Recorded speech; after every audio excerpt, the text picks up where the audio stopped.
One set. Camera rolling. Sound.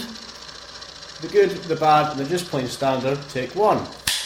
Salut. Hey! Alright. Welcome back to The Good, The Bad, and a Just Plain Standard podcast, where we provide you with our informed opinions on movies we watched together. We are your hosts, Adam. Anouk. and Yann. Today is all about Jigsaw. Starring. Tobin Bell, who is amazing in it, by the way. Is it something as like Laura Vandervoort or something like that? Matt Good name for Passmore. Yeah. Mandela Van Peebles, which is also a great name. Hannah Anderson, which I'm sure Yann is in love with.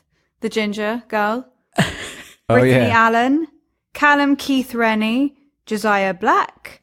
And Clay Bennett. I hope I'm saying that right. We might have to look up who most of these people's names were, because I don't remember a lot of names in this film. I do. The only ones I remember are, obviously Tobin Bell, because he's been in it since the beginning, so that's John Kramer, and Right, so Mitch, the black guy. That's Mandela Van Peebles. Oh, what a good name. Yeah, it's good, isn't it?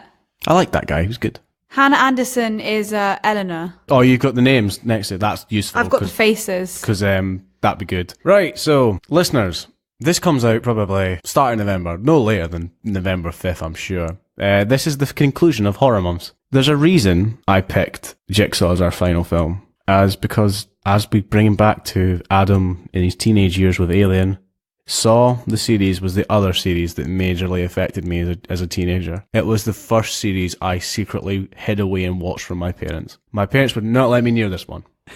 I can understand why. Yes, I do. Yes. I remember my mum and dad used to have Love Film, which still exists actually. Oh, yeah, my parents used to have Love Film. You might have had this in just a different name in France, Yann. Basically, each month you got sent DVDs. You got like four a month or something like that. I think Netflix, it was one of the, how Netflix worked at the very beginning. Yeah, it was Amazon. Amazon had Love Film. Okay. I don't know about Netflix, but this was how that worked. So you got, you sent back and you got a new one immediately as you sent back, but you could have them as long as you want. It's like killing Blockbuster, because it was like you didn't have to leave and go to Blockbuster. So already Blockbuster was being irrelevant. Anyway, my mum and dad rented Saw 1. They watched it. Said it was very good.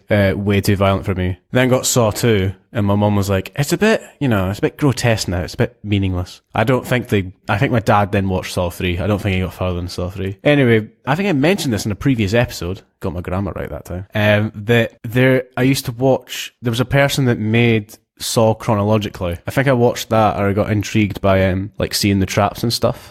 And then I secretly sought out all of them and watched them secretly, so my parents never knew I'd seen them. Sorry, Mum. Sorry, Dad. As a 14 and 15-year-old boy, I secretly watched the entire Saw series without your knowledge. And my parents listen to this podcast, so sorry, Mum. Oh. That's my Christmas ruined this year. Sorry, sorry, Mum. Yeah, for your Christmas present, they're just going to like PG-13 everything.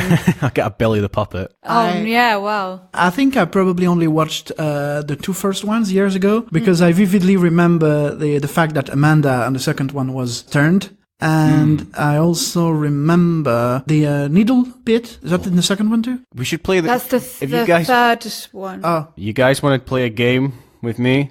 If you find a list of Saw traps, I can probably tell you where all of them are from. The needle pit trap is from Saw 2. It is Xavier's test, in which Xavier is a drug dealer, so he has to get in the pit with his, like, you know, how he's inflicted pain on others, now he has to suffer the same to find a key that opens the door. Right? But he chucks Amanda He throws Amanda in because he's like, you junkie, and like throws her in the pit. Yeah. This also is a good note because Xander then gets to the door with like 5 seconds left, fumbles and loses the key to the antidote. We had a similar experience, didn't we, Yann, in the escape room that we did this month? Yes, we talked about the fact that we are going to see a zombie, but we did that in didn't Shaun of the report Dead. on that. Oh, yeah, God. so we've done it now.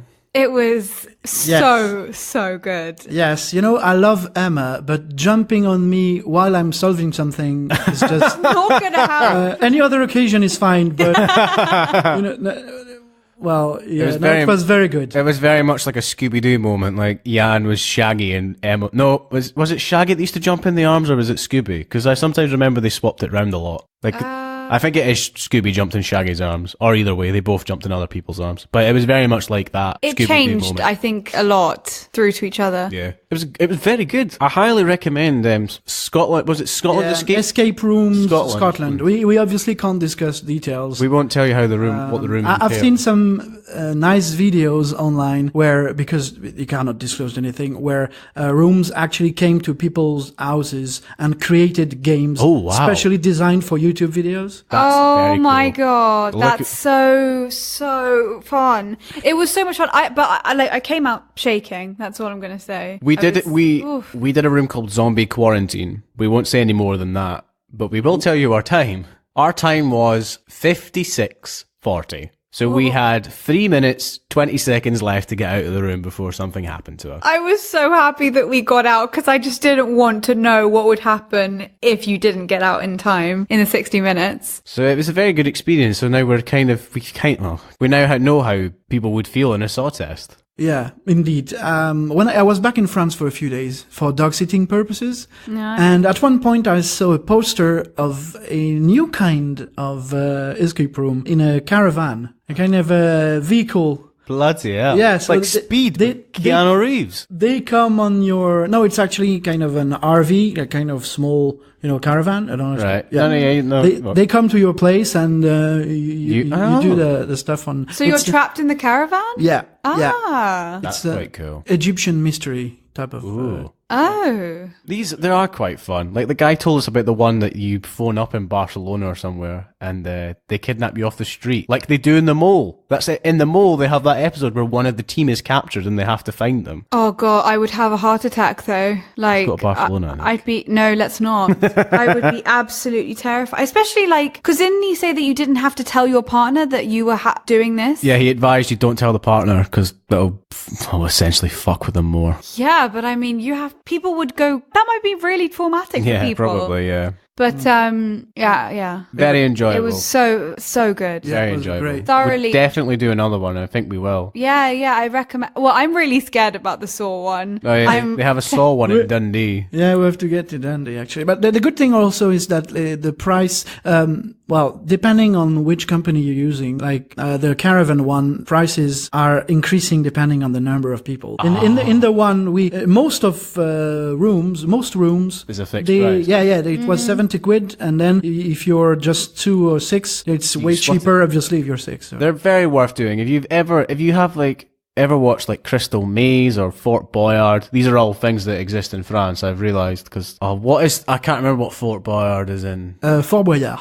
Yeah, because it's actually it's a French fort. It's got a really interesting history, that port. Yes, close to the Ile de Ré, I think. It's a little history lesson here. They tried to build it for a naval base, and it just took forever because it was it's an artificial island. So they started building it, and then it was too cost effective. And then I think they started building in Louis XIII. You mean one not of the cost Louis. effective? Yeah, it was good one. expensive. Yes. So they started building in one of the Louis, and then Napoleon finished it because he figured, well, this would be quite useful. And it's very cool. Yeah, for TV games like hundreds of years afterwards. Napoleon's like, I've got an idea. Let's put a giant gold platform in the middle with tigers so that contestants can spell out an answer, then have to shout it out and see if it lifts and all the gold falls down. And then the music starts. That's Casualty, but it's like all this fun music stuff. It's supposed to be because music in French was da da da na na na na na na na. Oh, that's it. Na, na, na, na,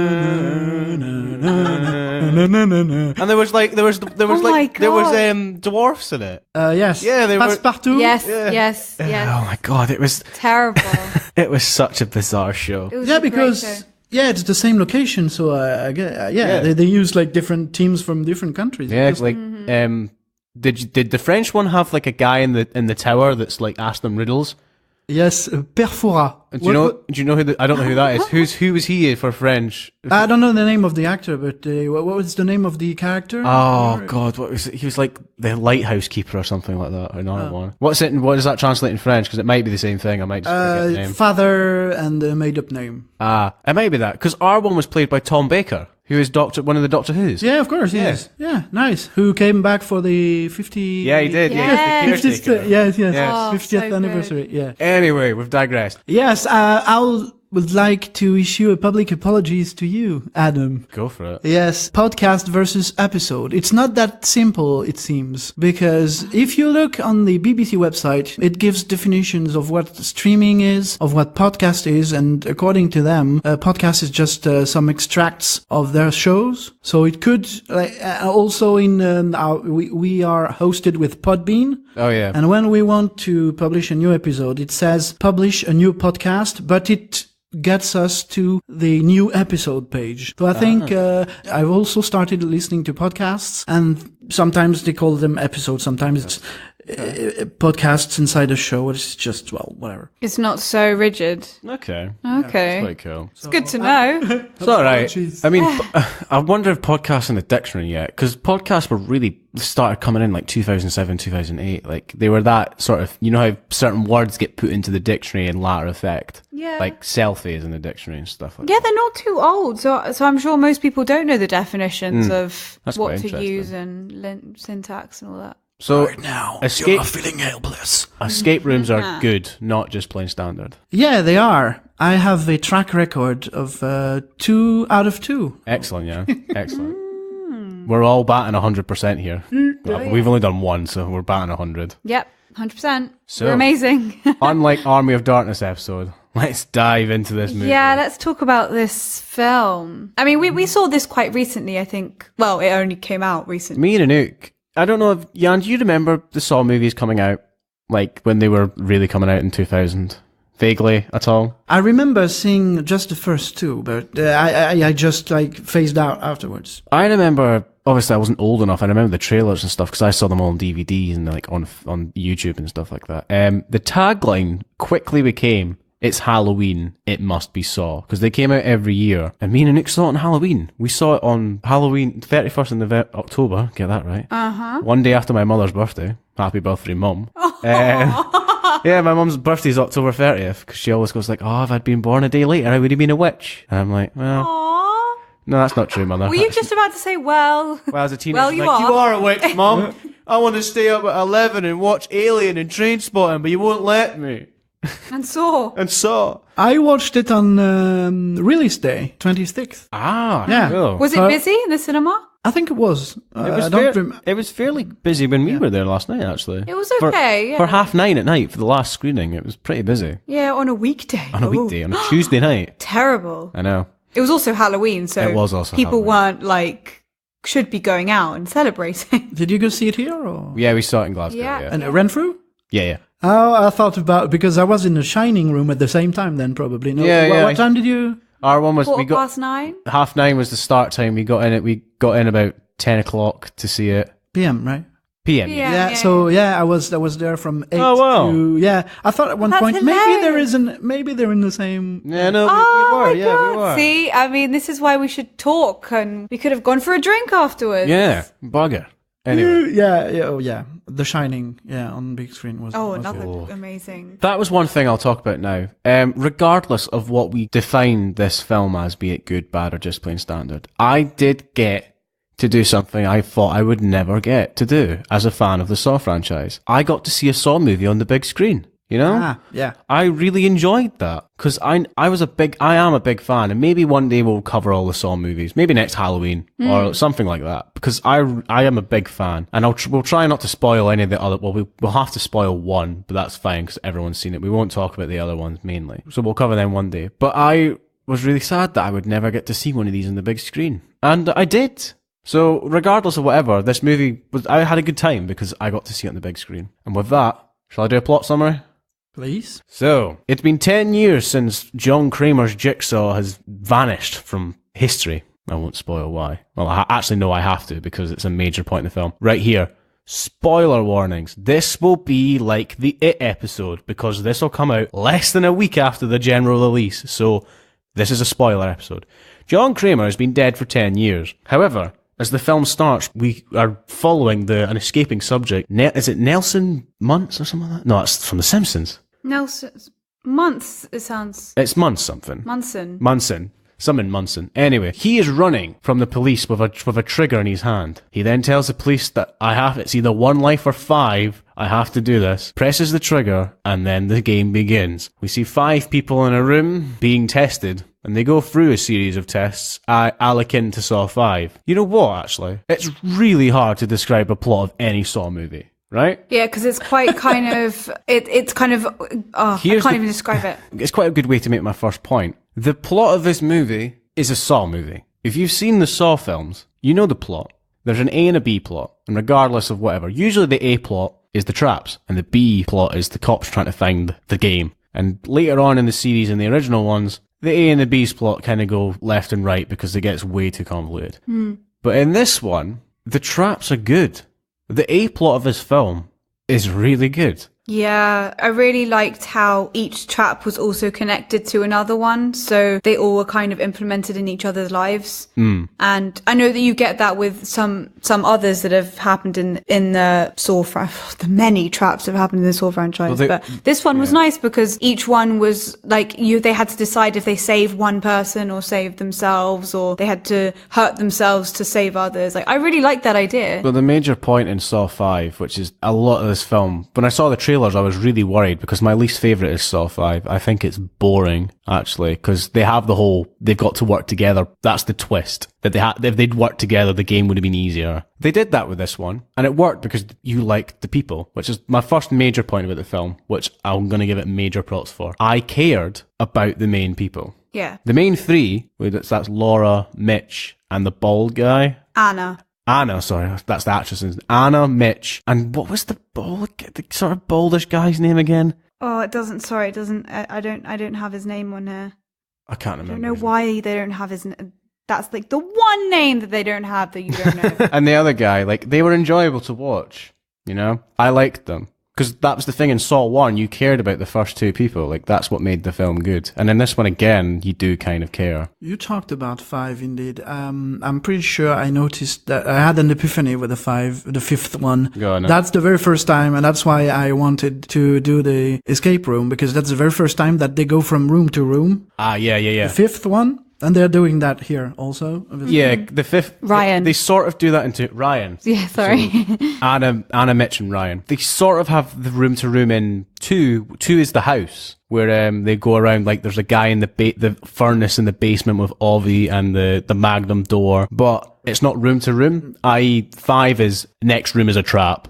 You know, which is what this film is as well, which is nice. I liked that. Well, they move into different rooms. Yeah, it was all part of one game. I was worried because the trailer only really showed you on the we're wearing these the chain wires. I've wondered if they were going to be on the chain wire the whole time. Which would have been really fun, actually. I was thinking that they'd have to change it up a lot more though, because especially now with audiences wanting instant gratification and their mind's going so fast that they need to kind of keep entertained. We're like monkeys now, basically. We need to keep ourselves entertained, which is why so many films nowadays are like bang, bang, flash, flash, because it's you have to keep people on their toes all the time. So that's probably why they kept on changing rooms to keep people. Yeah. I remember distinctly when Saw jumped to essentially torture porn. I have a major gripe with people that called Saw torture porn, because Hostel is torture porn. Hostel, surprisingly, actually, did the first example of just putting a female cast in a movie. Because the way people describe Hostel is Hostel 1 is a bunch of men being tortured, Hostel 2 is a bunch of women being tortured, and then Hostel 3 is, we don't talk about Hostel 3, because... And I've only seen the first one. I remember the toe with the... The guy with the Achilles heel. It's I always wanted to be a surgeon. And cuts his Achilles heel. His tendons in the back of his foot. It's grim. But that whole film is essentially just watching people being tortured. And Saw kind of did turn into that. But with this film, it actually felt like they were being tested. You know, there was a reason to everything, which was Jigsaw's MO in the beginning, you know? Yeah, of course. Yeah. I like that they kept that going, because I've always been a massive fan of when the villain is more than just 2D. Yeah. You know, then they're a human They're not just, "Bleh, I want to kill everyone," which I feel like so many of these torture porn movies have become, like, because it's all about like, oh, these demons come from hell, and so they have like no feeling. And it's like, how am I supposed to then relate to this person who's just killing random people? They're just a bunch of deadites. Yeah, and now it's just like... Yes. And so I quite like the fact that they kept that going with Tobin Bell, Jigsaw, that he was kind of human and he was doing it for a reason. And I mean, you remember why he did it. He had cancer, and then he tried to kill himself, and now he's like, my life has new meaning. He was like one of the first villains that they tried to make sympathetic. I remember the whole cancer plot, which was interesting. Yeah, I love that. I love that whole thing. I think it's so interesting. It's funny because you think about Pennywise. Got it right this time. Pennywise is kind of a 2D villain. Yeah. You know, he's evil and he does these things because he's evil. You know? But you've started reading the book, so is it also... We're not that... We're about 500 pages in and we're only just past Ben getting stabbed. It's very convoluted because Stephen King, the way that he writes is every little thing that happens has to be described in every little which way. And so, like, one little thing, like, for example, Ben being Henry putting his initials into his stomach, takes like 100 pages, and you're just like... Okay, like, but it's amazingly written because you see it in your head, and I think that's what a book should be able to do. It is very good. But it also does mean that his books can be like really long. But I do think that in the book he does get to a point where he describes Pennywise and why. Yeah, there's a reason why he does things. Well, there's a Pennywise perspective chapter, so yeah, that will be interesting. That's going to be interesting to read. We'll maybe do a live chapter read one day when we're getting, by the time we finish that book, it'll be time for the new movie. The rate we're going at it. I really hope though that I mean, obviously because there are spoilers, I'm sure most people listening to this will have seen it, but just the end, I feel like it wrapped it up. Oh, so? Yeah, it just felt very, no, forget it. Move on. Talking about Jigsaw, it felt like it was over after that because it was an explanation, and I know that they do an explanation every single time, but this was like going back to explain what happened now in this film. So that's just wrapping the whole thing up, franchise up. I think. Should we leave that to the very end? Well, I've finished my. All right. We'll come back to that point because Anouk's got a very good point, and I've got things to say about that too. Yeah, and what did you think about did you enjoy the main characters in this film? The test subjects? Test subjects. The lab rats. The lab rats, yeah. Jesus. The white mice. Yeah. You know, I really liked it. Reminded because I only watched the first 7 movies a month ago. So it reminded me... Your tragedy of this couple of those movies. 7 is not good. Well, I watched all of them to make sure. And the characters, I don't know. Something that I really liked about the whole franchise was the time warp thingy. Ah, yeah. Which when I watched Dunkirk, I didn't like the movie because I didn't understand. I didn't catch when it gives you you've got the titles beginning explaining 1 week. I didn't get that. You didn't. So I just didn't get the whole thing. Yeah. So I was prepared for that. So I got everything on the Soul franchise. And it was just great. That was the big thing. Like, we'll talk about the twist, because there is a big twist. I mean, it's a Saw movie. Every Saw movie had a twist. As soon as the end of one happened, and he gets off the floor, every film had to have a twist. Every film. Every single film had a twist. Some of them are better than others. I like how they brought that back as well. Yes. That's a very good point, actually. That was really nicely done. And do you know what? I really enjoyed this film, like watching it. You know, when you just feel like you enjoyed something, like you can analyze it, you can talk about it, blah, blah, blah, pick it apart. But like the initial feeling of like me leaving, I liked this film in that sense. Picking it apart, it had so many plot holes, and like actually I am a bit confused as to what it was about, and I also let's go through some positives and we'll come back around to the negatives. I've got a major positive. Colour scheme.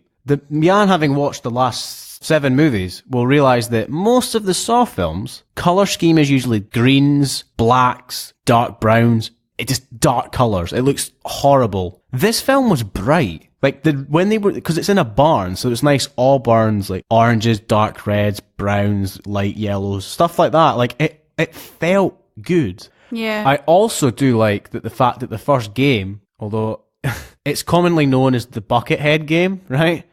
I can't help but think of the SpongeBob movie. Yeah. Where it's like Plankton gets everyone bucket helmets and they like take over their minds. So I keep thinking of a SpongeBob movie in relation to Saw, which I never thought would happen. Well, I mean, Jigsaw had a sense of humor, so Clearly. you know, like he was a kind of a sarky bastard. So it's a little bit like I don't think it's bad to say that there was a bit of humor in it. Like the first room that they're in is an homage to all the other rooms like in any other film. Like it's a grey, like you think they're in an industrial building, and then they get outside and thick they're in walls. Yeah, they're in a barn, which is actually it's a pig farm. We find out later in the film. It's Dale's Tux, which is Jigsaw's wife, who we won't mention the wife. Oh fuck! Is that why the pig masks everywhere all the time? Yes, there are two reasons. The one, when he started all of these traps and these games, it was the Year of the Pig.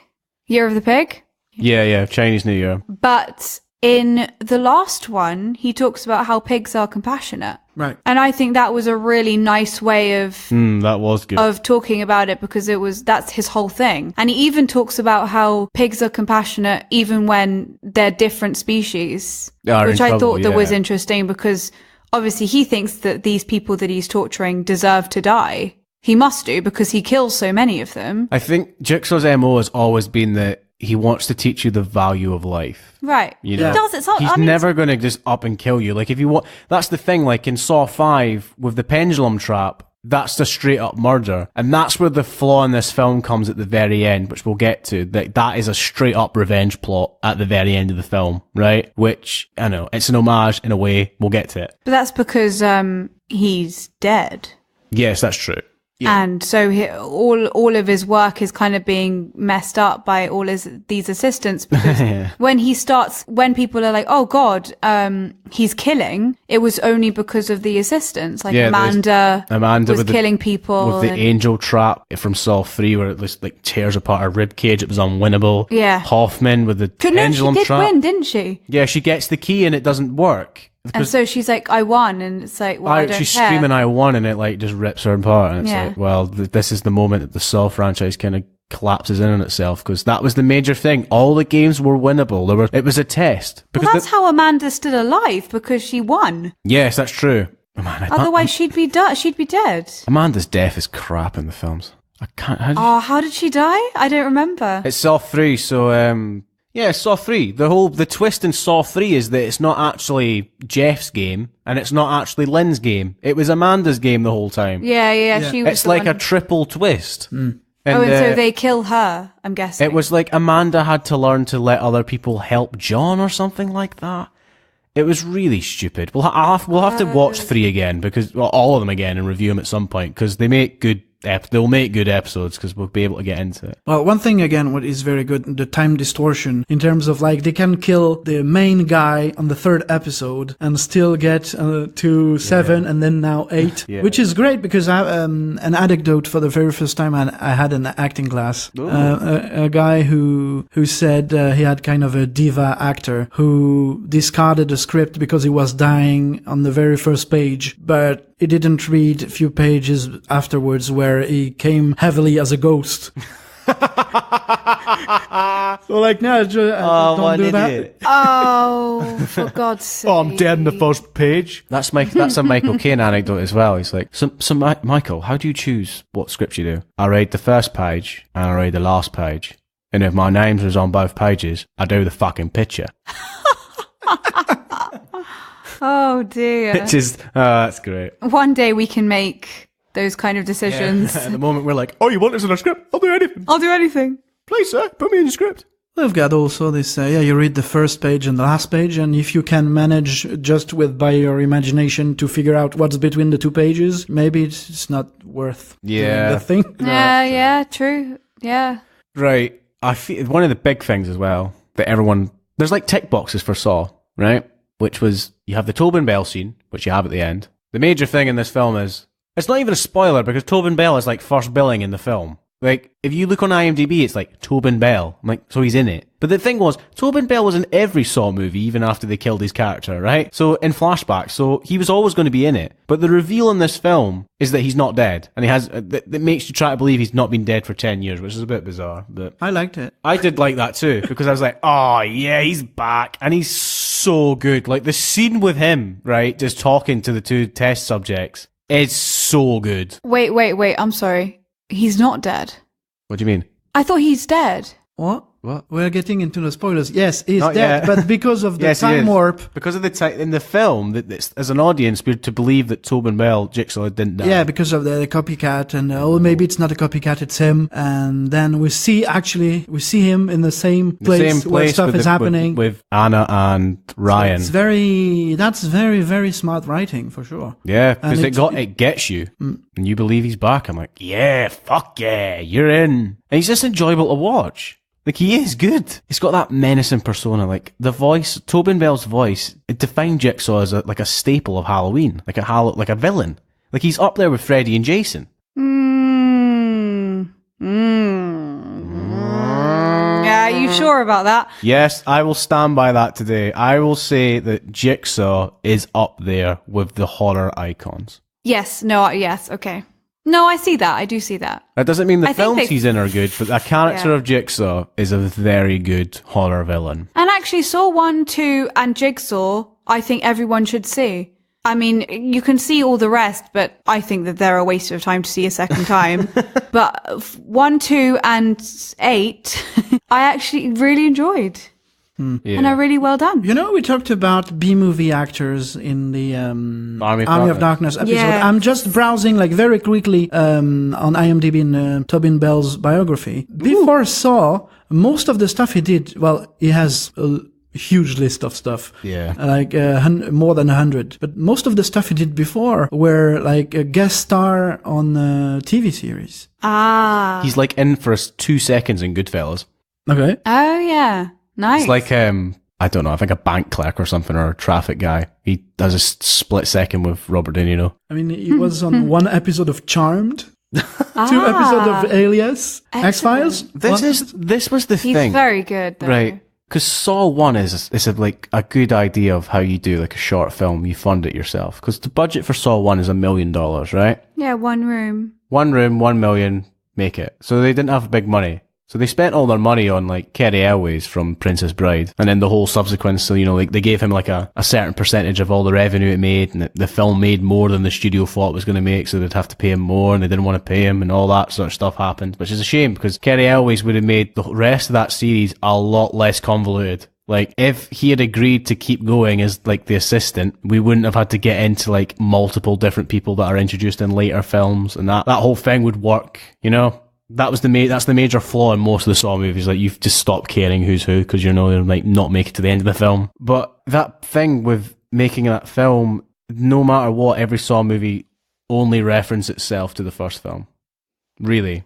Realistically. Mm-hmm. Like, this film is a direct relation to the first one. Like, the working title for this was Saw Legacy for so long. Yeah. Mm-hmm. Which kind of stays, because the final monologue, which we usually get at every Saw film, it's Tobin Bell or whoever's doing the test, like, telling you how to do it. The guy mentions that, we built a legacy.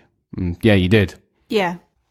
We should probably talk about the B-plot, the whole police drama aspect, because it is a major point in the film. Okay, we can segue into that right away. I'll start with actors. You know, something you asked me earlier if I cared about the characters and everything. But that's not what I asked from a Saw movie, actually. And in 3 and 5 and this one, there were 3 people that I quite enjoy. In the third one, the guy playing Jeff Denlon, Angus McFadden. Angus McFadden, from Braveheart. Scottish guy, yeah. He's in Braveheart. From Braveheart, yeah. And Equilibrium. Is he in Equilibrium? Oh, yes. Ooh. Is the Dupont, not father, but the other one, Claire Dupont. Oh, right, okay. Yeah. I didn't even know that. He's a bit more, Okay. a bit fatter on the face, but yeah, it's a great. And in the 5th one, Bree Steddison, Julie Benz of Buffy and more recently Dexter fame. Yeah, she's the one that makes it to the very end. That was the thing about Saw 5, because I knew she was in Dexter. I'm like, oh, she's going to make it to the end then, because she's a big name. Who was it in this one then? Who did you care about in this film? This guy, the cop, the guy who. Well, we'll go afterwards. The coroner. The guy who's what's the name of the guy? That's not the one who was in the army. The guy, well, okay, shall we go into, well, whatever. The guy who actually gets killed because he did bad things. Oh, with the laser. Yeah, the guy. Yeah. The head detective. Head detective. Yeah. Yeah. This guy is called Callum Keith Rennie, and he had a very, very nice role in Battlestar Galactica as Leoben. Okay. Yeah, Cylon, very, very nice. So it was, I always love it when I see this guy everywhere. Yeah. Callum Keith Rennie. He was very good.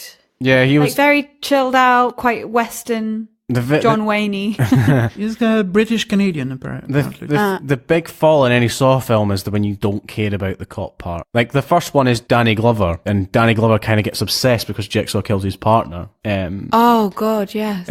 So you care about that. And also you're invested because that's got the whole Zepp orderly thing, and they think Zepp is Jigsaw, and the whole thing goes down. Mm-hmm. But some of the other ones, you just don't care. I mean, the Donnie Wahlberg plot in Saw 2... Good. I like Donnie Wahlberg. When he's like, just all he has to do is talk to him. Like, that's fun too. But later on, when you're getting detectives and stuff like that, it's like so dull and stuff like that. It's like, okay, I don't care about you. You're going to die. And they just start they're just like, essentially, coroners and detectives become red shirts in the Saw franchise. Yeah. Like, for sure. At some point, they're just going to get offed or captured or whatever. They're going to be put in the test. You know what? I think I'm a bit like my father. He's like obsessed with time travel movies. All right. So every time there is a time thingy happening, I'm more focused on that and twists than actually characters or even the traps. So that's why I enjoyed kind of all of them, and this one also. Yeah. What did you think about Eleanor then? Yann loves a redhead. There was a very attractive redhead in this film. She was very attractive. She was very attractive. Yeah, well, I mean, Yann, what would you do if you're like you find this attractive redhead and she takes you back to her like art gallery and it's just full of Jigsaw props? That was a good scene. Yeah. What do you do? I mean, yeah. That was interesting. I enjoyed that scene because it's nice to see all the stuff. And I remember being in the cinema, oh, that's that one. Oh, there's that one in the background. Like, spotting all the stuff that I remember. It was very cleverly done. Yeah, I did enjoy that. I don't really want to talk about the plot of the cop thing because it's very much like you watch the A plot and then you see that they're trying to figure out where they are. Essentially, that's what they do. There's some nice acting in there. There's some bad acting. You know, it's a horror film. It's a mishmash. You know, you never get the best actors in the world sometimes. Well, nothing is what it seems. Yeah, that's it would true. be kind of a tagline if nice. That's what I love about this. Yeah. The effects as well. I remember when the first like major death, like when they removed Buckethead's helmet. I remember Anouk's reaction. Like, it was very much like, oh my god. Yeah, I recoiled like a gun. It was. Yes, it was. You verbally went, oh god, in the cinema. It was just like the George's arm. Yeah. George's arm. It was just shocking. It was like, wow, they've done that in the first 5 minutes. And it's a Saw film, so I was kind of expecting it, but it's such a brutal, in your face. Bleh. I mean, later in the film, there are some digital deaths. Like, the very last death is digital, right? But there were some very good practical effects in this. Very nice. Distinctly, I remember the female with the injected acid. That was a really good prosthetic. That was a really good thing they did with that. They pulled that off. The death scene. Do you mean or her dead body? The death scene was good, and her when they're examining the body. Like, that was a really good. Because her face was like bubbling. Yeah, that's good. Just wow, really. Yeah. They nailed the traps, because this was the thing, like, we have to talk about the bloodiest trap in the film, which is the blender. It's called the blender, and it was actually going to be used in Saw 3. Okay. You know the lawyer with the pig vat in Saw 3 where he has to like burn his child's soft toys to find a key to let the guy out? Vaguely. There's a bit where there's like pigs getting dropped on him and there's like the guy's going to drown in like the sewage. It's the judge. Yes, I remember this now. That was originally going to be that blender trap, but they swapped. So it's very nice that even in their own, background, they gave themselves an Easter egg, like, let's use this trap that we have left over. Yeah. And they used it. And I mean, even Eleanor does talk about it, doesn't she? Yeah. This was used. That's your first hint to the spoiler that this trap was apparently Jigsaw used this in a game before all the other games. There's your first clue, listeners. But when Mitch goes through that thing, it's hella bloody, man. Hella bloody. Well, actually, it's not bloody. It's what's it? It's not FOMO. What's the sound tech and the sound Foley? I thought that was really good because you could hear it. And I think it wasn't the blood, it was the sound. And it was like, actually, kudos to all of that sound design was really strong, because sometimes you're not recoiling because of what you're watching. It's the sound, it's the color, it's everything that comes with it. It's like, it was tough to watch, actually. And even just the body on the floor, that sound. He was almost there, by the way. Yeah, actually, but it's weird because he was He could have completed that trap. Like, why the fuck did he stop when she put that in? It's like, you could have reached that bloody thing, and it stopped, so you had no danger to pull the brake lever. Yeah, and I was very confused as to why it was taking him so long, because he came out as this very strong, very assertive person, and then as soon as he got into the trap, he just became this child. Yeah. And it was like, that's a very weird character choice to make. Like, when he's put into a really horrible situation, surely a person that's like a certain way in real life should become more assertive when they're in that situation. They don't become childlike. And he was just going, oh no, I can't do this, I can't. And he became like Carly, like the first woman to die, second woman to die. Oh yeah. First woman to die. Yeah. Yeah, she was the first one to go, because the guy, she was the first one to go, yeah. Yeah, but second. Yes, essentially, yeah. They were all good. I do have to give the film prop. All the traps in this were different, because that's some of the faults in the later Saws, that some of the traps get a bit samey, and we've seen them all before. That one with the blender reminded me of the one in Saw 6, which is it's called it's not the roundabout. It might be the merry-go-round or the roulette or something, which is the 6 people on the chair getting spun round, and the guy has to put his hands in and like pierce them. So you can only save 2 of these people, and they're all going round. Like, that was a fun one. Yes. The blender reminded me a lot of that. Yeah, there was, it started as there was a trap with just a single rifle through a key door. The Magnum door. The Magnum. Yes. And I've actually seen, because preparing for Army of Darkness, I've watched some episodes of Briscoe County Jr. And in one of those episodes, there is that kind of trap with the thread and the rifle and yes, those sort of traps are heavily prominent in the 2 Saw video games, which are I haven't heard good things about them. Right,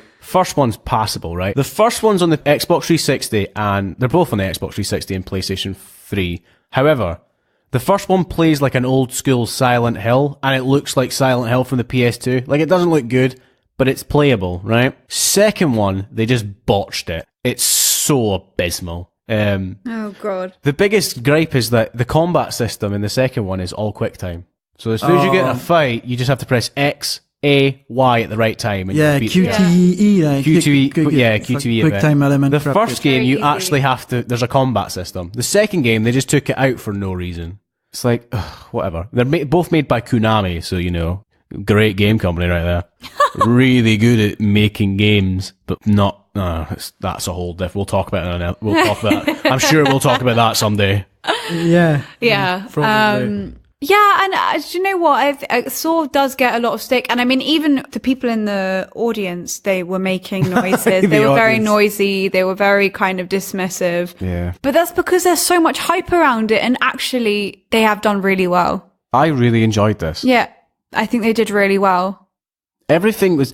Especially, the thing that's been consistent in the Saw franchise, and Anouk just brought it up there, so we'll carry on to that. The sound and music in Saw have always been good. Ever since the Hello Zepp musical theme, which is just 4 notes. That's, yeah. Good. 4 notes, essentially, and you make that, and it's great. It's so good. It's so good that me and Anouk nearly did a viewpoints assessment to the Saw theme. Yes, we did. We nearly did. We nearly did, which would have been quite funny. Yes. I actually had goosebumps when it came at the end, the final twist thingy. Yeah, it works. Like, it's so, because it's distinctive. It's in there. It's one of those themes. It's like how Halloween has that do-do-do, that whole theme.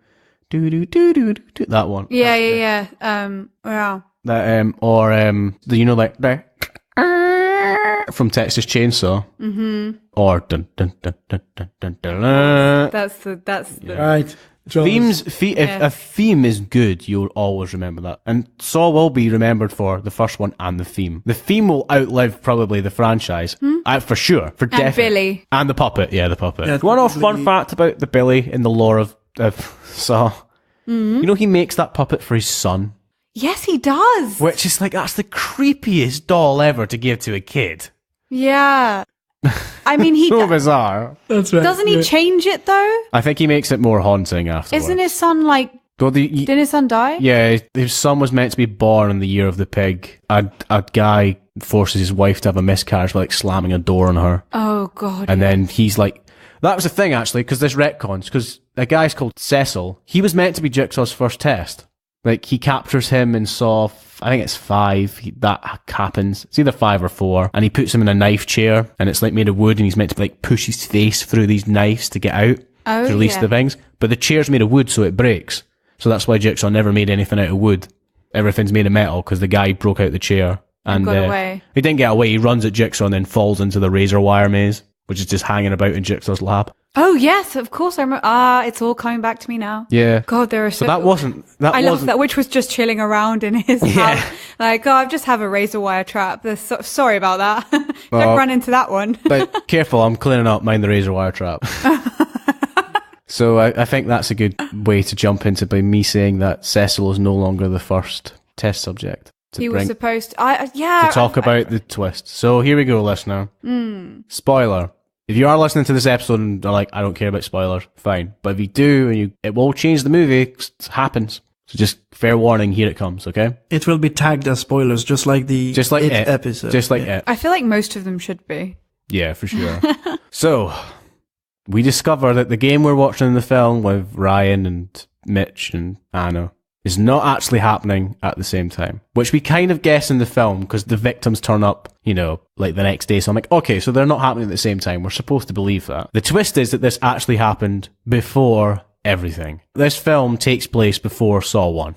Well, the test part of this film comes before Saw 1. Yeah, the cops are present day. Yeah, but they think that they're finding them, that these people are going through this right now. Yeah. And it comes out later that this has happened 10 years ago. Yeah. So therefore, Jigsaw, when he appears in the game, is actually before Saw 1. Yes, of course. He is indeed dead in present day. He's dead in present day. Or is he? Because they probably, if they do another one, they probably will explain away that Jigsaw's probably not dead. Right, okay. But I mean, like, when they opened the casket, I really bought it. Like, I did too. I was like, oh shit, he's not dead. Which I don't know how that made me feel. I'm like, does that make Saw 5 through 7 irrelevant? Because they like autopsy on Jigsaw. What has he been doing this whole time? Yeah. It's like, surely the police would have checked, like, the scans were right. It made me think, right, when they have that whole thing about they got John Kramer's scans wrong, that so he didn't ever have cancer. And I was like, wait a minute, that can't be right. I don't know why it made me think that, but I was like, so he wasn't ill? And therefore, like, they faked his death so that he could carry on. I was questioning the whole other franchise, which was fun, but totally pointless, because then it comes out at the end that actually, because it was 10 years ago, the test, the coroner that we never even talked about, because it's just too convoluted, is actually Jigsaw's apprentice, and he's set up the test again to recreate the game from 10 years ago, to make the cops think that Jigsaw's back from the dead, which is really, really bizarre. Yeah, and I kind of, we were talking about this after watching the film and watching a few things and doing some research, and just thinking about how does John Kramer know all of this? Yeah. So did he watch this junkie steal this person's purse and see that she looked back and decided that £3.53 was more life than to give this woman dying? Do you know what I mean? It's like, this is probably really explained really badly, but do you understand what I'm talking about? Yeah, that screen where the camera pans over and he sees Carly looking over the fence to the woman who's dying, and she has to make a decision between the money that she's stolen, which is £3.53. Sorry, 3 cents, 3 something, and $3.53. $3, thank you, and an inhaler. And it's like, why are you following these people? Like, that was always the thing in the Saw franchise. Since day one, it was always it got difficult. Because Saw 1 makes sense because Dr. Gordon was the guy that prognosed Jigsaw had cancer. And Adam gave the prognosis. Yeah. That's we are inventing words here. Is that what's going on? Is this going to be another snippet? Yeah, yet again, Adam being a fucking idiot. It's a snippet. Great. It's fine. I explain things really badly too. That's why. And then Adam, the photographer, was following Jigsaw. Is that the plot? No, he was a shady guy that just like took photos for people. That's why he gets taken in. Yeah, doesn't he black people? Yeah, he blacks people. Doesn't he blackmail people? Very progressive. Very progressive. Anouk, Hollywood eyes. Cares for women. Fuck the black people. But I remember I should note out that Anouk is mixed race as well, so that's even worse. Doesn't he blackmail people with pictures? Like he takes pictures of people and then blackmail them? I think that, he does that for something people. like that. Yeah, he's photo guy for hire and stuff like that. Yeah. Like everyone was sort of connected. You know, he knew about these people. But then it just becomes like a really random act. Like, oh, you stole that person's money and then you looked back and then you decided at that moment to not do something and I've been watching you. And it's like, why? Yeah. And it's like, how did he know that Anna actually killed the baby? Yeah, that's true. It's like, were you looking through the window? What is this? I remember also with the 353, I also was, but... How did you know? Is he like CCTVing the whole world? Yeah. Or what? Yeah. I think he does. I think he's just got kind of ears and eyes everywhere somehow. But the only one that sort of makes sense is Mitch, because the guy that Mitch sells the bike to is John Kramer's nephew, it's explained. Who never hurt anyone. Yeah, that's explained. Ryan isn't explained in any way, just because Ryan lies and stuff like that. Unless Jigsaw's going through everyone's court records and going, it seems you did a misdemeanor when you were 18. I'm going to find you. Better not. I hope you don't live in my No, but then he kind of dismisses it because he's like, and then since then, you've just got worse and worse. And I'm like, okay, that could be anything. Anouk. I want to play like, a game. Wow, what a way to just kind of fob off that one. It'd be like, literally, Anouk, you're going to get a test like, hello, Anouk, you forgot to renew your rail card one time. And then you just got worse and worse and worse. And so now... You don't have the value of money, so... Yeah, so there were just moments that were just a bit kind of... Okay, fine. But then aren't you supposed to just enjoy a film and try and not see plot holes? Like, I guess there are some films that just because it's more fun and you get really good shots of, you see her like half, looking over the fence and like, that shot that I'm talking about. Yeah, so she's it's a like nice looking shot. back and stuff. So maybe we just can enjoy that shot without kind of, I don't know. It's just like, maybe that's what we have to do. If you're on Saw 8 by this point, you're giving the franchise the leeway to be like, let's just do this. At this point, it's not the only one that's the 1 and 2 can maybe be based in reality. The rest of them get a bit ridiculous. Like the traps that some of them come out with, I'm like, this probably wouldn't work. Like it looks cool, but probably wouldn't work. Like the bear trap with rips the face in half, the iconic thing, that would probably work, right? But the one after in Saw 2, which everyone remembers, is the Venus flytrap, which is the guy that has to cut out his eye in 60 seconds or get his, like, the thing collapses in his face. Like, that's very elaborate. Like, even in 2, we're getting to the point of going, you should have had an hour. Some of these traps are a bit ridiculous. Yeah. And also, they weren't all on one scale. Like, some of them were, like, kind of easier. Not easier, but like some of them were like, because for example, if you have to put your hand in something and something else does the horrible shit for you, that's different than to actually having to cut your eye out to get something, because that means that you have to actually do something. And surely that's harder. Like, for example, in Saw 8, he has to pull a lever and his leg comes off. That's fine because you're just pulling a lever. That's all you need to do physically. So your brain doesn't need, but to actually psych yourself up, like, I feel like there are some things it just goes overboard. Yeah. Like, there's no way that someone could do that. And Kramer's thing is like fairness. Like, it's not really the most fair man, is he?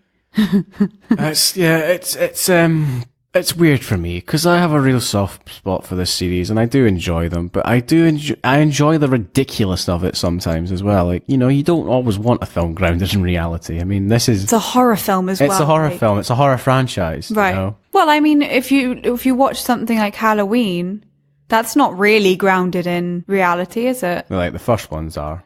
It's the same with any franchise. The first ones are grounded in reality and then the rest of them are a bit ridiculous. Yeah, but even then it's a bit kind of, you know that they would have gone to the police much sooner and all this kind of stuff. I mean, in reality. It even works in Alien, right? Alien 1, they can't even kill this thing. You know, they can't kill. In Aliens, they're killing loads of them. You know, like they're cutting through them like putty. It makes the first, in retrospect, it's like, so they could have dealt with the first one. Like, surely they would have had a gun somewhere. Yes, yeah. But, you know, it doesn't detract. Like, the first one on its own grounds works. So, yeah. I don't know how I feel about it. The twist got me, and it was enjoyable, and with the music and everything put together, and the whole magic of cinema, as it's called. Yeah. You like it. Yeah. And you can't, there are probably holes, there's more holes in it than there's in Swiss cheese. Probably. Oh, you. But in the end of the day, you either enjoy it or you don't. It's like cynical versus uncynical. Cynical people will tear apart every aspect going like, yeah, but this totally fucks with the timeline of the established Saw franchise. I'm like, the timeline of the established Saw franchise? We've been bringing John Kramer back since 4. You know, like he's been dead for more than 10 years. He's been dead for more Saw films than he's been dead for more than half of them. Yeah, exactly. By this point, it's now 60-40 percentage of John Kramer being actually alive in it. Yeah, it's true. You know, so yeah, sometimes you need to realize that you're watching a film, I guess. Yeah. And I think sometimes I get annoyed because YouTube is full of these plot hole videos of like, and you watch some of them and it's like, oh, come on, be fair, because it's a film it's, I don't know, if you enjoy something, I don't think that. Yeah, Suicide Squad was not even that entertaining. Yeah, and it was grounded in reality. It was trying to be gritty. You know? Yeah, Suicide Squad could have happened in real life, and I really hope that it wasn't even made because it was so rubbish. I would rather watch Saw 8 than Suicide Squad any day of the week. Do we have anything else to say about Jigsaw? About Jigsaw, no. Shout out. We started Instagram series, and on Sundays we have the pure acting day. And on the day that it was a Beverly Hills Cop scene, the scene with actually Serge. Oh yeah. I'll probably ask Mark next time we see him, because if he had this character in mind when he designed my Troika character. Oh yeah. Oh yeah. Because just like at one point it's like, Serge, no, it's just Serge. It's just not a detergent. It's Serge. Like, anyway, on that episode, there's a podcast called 90s Nightmare Podcast. And it's a couple of ladies. It's a horror podcast with a good mix of 90s nostalgia and stories that relate to the core topic of each episode. They're children of the 90s and they scare easily, but they love true crime. Ah, okay, cool. Love. I mean, like true crime. I've checked, like it's huge on podcast. We should absolutely do a true crime month, especially because I just rewatched Frost Nixon for the first time in like a couple of years. Excellent film. Oh, so good. I love true crime. I love crime. I love serial killers. This is probably making me sound like a complete weirdo, but are you Eleanor? All of this stuff. Yes, I am. I make I make saw traps in my spare time. Yeah, so that's on Instagram. They're 90SNIGHTMAREPOD 90s Nightmare Pod, and just check them out. So, Anouk, Yann, good, bad, or just made standard? Make your choice. I haven't actually made my choice about this. You got 60 seconds before I shout at you very loudly. Before the microphone goes into your eyes. Before the pop filter explodes. And the shards go into your... You'll never use your voice for evil again. Do you know what? I feel really sorry for the people that like aren't killed. They're just left in a room. Sorry, I just had to add that. I feel so sorry for Orion, who's just left there, and it's like, oh, okay. Anyway, don't be scared. You can call it whatever you like. It's your opinion. Thanks, Mr. Pretentious. But if you don't call it good, you'll be sleeping in the living room tonight. The couple I'm working with, ladies and gentlemen. I think can you give us a moment, please? I think it was good. Okay. Yeah. Yeah, good. Okay. So here's my thing.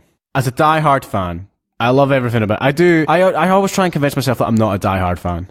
I am a diehard fan when I think about it. Yeah, you are. It's like me. I enjoy Saw on the same level I enjoy Alien. Would I put them both in the same category? Hell no. Well, the first one, yeah, I'll give you that, because Saw 1's an iconic film. It defined an era, you know, like, as soon as Saw 1 came out, people were like, oh, this works, you know? Like, 7 had come out before it, which was similar, but not as, like, based in itself. Last week on Shaun of the Dead, we'd established what just plain standard means, right? So Saw 1, regardless of production values, regardless of any acting, because there are some hokey acting in Saw 1, right? It can't be just plain standard because it's convinced in its setting. And having said that, Jigsaw, as a standalone film, I can't recommend it. Jigsaw as a film on its own is just plain standard because it relies on you having to have seen Saw 1. If you haven't seen Saw, you will not get any enjoyment out of this film. You will, if you're a horror fan, yeah, you'll get some thrills, the effects and the music are good. Everything good that we've said in this podcast stands, you know? But if you don't care about Saw, this film is probably just plain standard to you because it doesn't do anything new. It doesn't do anything new because it doesn't have to because it's a part of a series. Yeah, you probably won't be taken by the twist as much. No. You won't believe it as much. You won't be invested that much. That's true. You won't be excited to see John when he turns up. Like, it's good. So, as a fan, and as me, I'm going to call this good. Because I enjoyed it, and for me, it is good. But I can understand why people will probably give this film a bad review. Because again, is it another Saw movie? Yes. Is it as bad as some of the Saw movies? No. It's actually pretty good. It's up in the top 4, at least, for good Saw films. But if you're not a fan of Saw, this isn't for you. Spend your money on going to see it, honestly. If you're in two minds and you want to jump in the Saw wagon, get back to Saw 1. Go back to Saw 1, watch that. Watch Saw 2. Decide if you want to go any further. If you don't really, maybe jump into Jigsaw if you're feeling it. But as a standalone movie, Jigsaw is just plain standard. As a part of a series, Jigsaw is good. Yeah, I can't say I'm not agreeing with that. So yeah. Yeah. I won't change my vote like in 12 Angry Men. I'm juror number. I'm Henry Fonda, and I'm like juror number 8, trying to get everyone to change their vote. No, it's hard for me to call Jigsaw just plain standard because I love it and I did enjoy it. But if I wasn't a fan, I wouldn't ever return to this film. Oh, it was good. You know? It was good. If I was being cruel, it was good standard, but it's John Wick level. I think it was better than John Wick. It's definitely better. I think it's better than John Wick, but it's a different kettle of fish because it's a horror film and John Wick's an action film. It depends what genre you're into. Yeah, and I think that as well, if you are a Saw fan, you have that in it as well. So you're watching it as a fan already, so it already becomes better than John Wick. If you haven't, you enjoy it more. Yeah, if you haven't watched a Saw film in a long time, Jigsaw will make you want to see Saw 1. Oh, I really want to see Saw I want to go back and watch again. Even the rubbish ones. Yeah, I want to go back and watch them for sure. That's the plan for this evening. If I had never had any investment in the series before and I just decided to go and see this film would be just plain standard. It would not be bad because it's well shot and there's some good acting and the traps are good and the effects are good. There are lots of good things in it, so it's definitely not bad. I know I usually say that just plain standard's the worst crime, but it's just plain standard because you're not invested in it. That's why it's just plain standard. If you don't have the invested time in the franchise of Saw, you won't enjoy this film. But having said that, for me, it's good. So there's the ratings. All that for that. That reminded me a lot. That was important. I agree completely. That reminded me a lot of our test episode when we did the ratings for Troll 2, our test episode. 0. Yeah, episode 0. Where we had a big discussion about is that film good, bad, or just plain standard. Yeah, that reminded me a lot of that moment. It can be quite moment. difficult actually to put such a big mark on a film. But yeah. So now I think we could wrap this up and tell you that we're going to play some Super Mario Odyssey. Yes, we are. Because we're going to do a special episode with a special guest at one point in the future before the end of the year. Ooh. And we'll also have our first giveaway. Yeah, I've seen the gift. It's very good. If you're into that, you will be all over this competition. So, that was Jigsaw. All overall, good. 3 goods and an argued just plain standard. So it leaves us to say we were your hosts, Adam. Anouk. And Yann. Bye-bye. Bye. Bye.